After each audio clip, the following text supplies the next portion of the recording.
Ferrari Purosangue. Ferrari has finally addressed a serious brake issue on the Purosangue, but honestly, it took them longer than it should have. Here's the deal. Ferrari is recalling 541 Purosangues in the United States.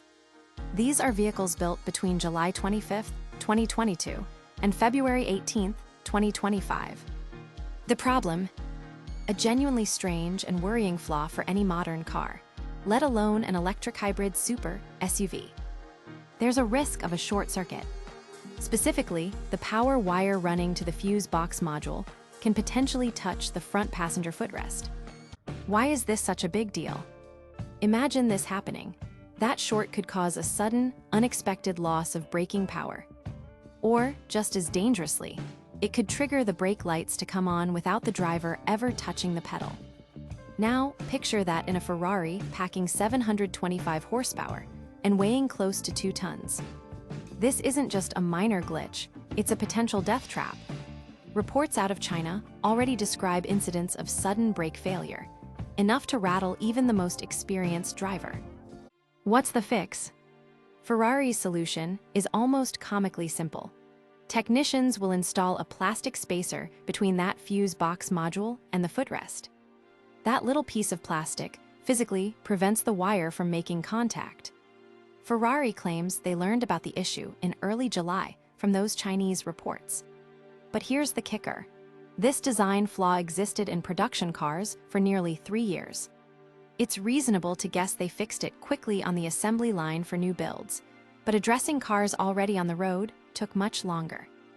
That's our take, though not official confirmation. What owners need to know. The repair is free. And importantly, this recall covers European spec cars too, not just US models. While any recall is serious, this being the first major recall for the Purosangue is actually slightly reassuring. It suggests the model doesn't have widespread, deep-rooted problems piling up yet.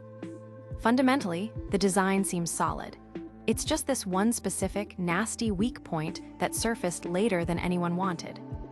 My take: as cars become more reliant on complex electronics, these seemingly small wiring issues turn into critical failures.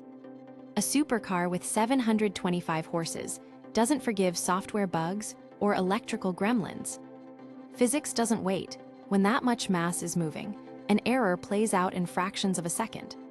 Spotting this flaw earlier would have been ideal, but credit where it's due. At least Ferrari isn't sweeping it under the rug now. Interesting fact: this incident highlights the double-edged sword of brake-by-wire systems.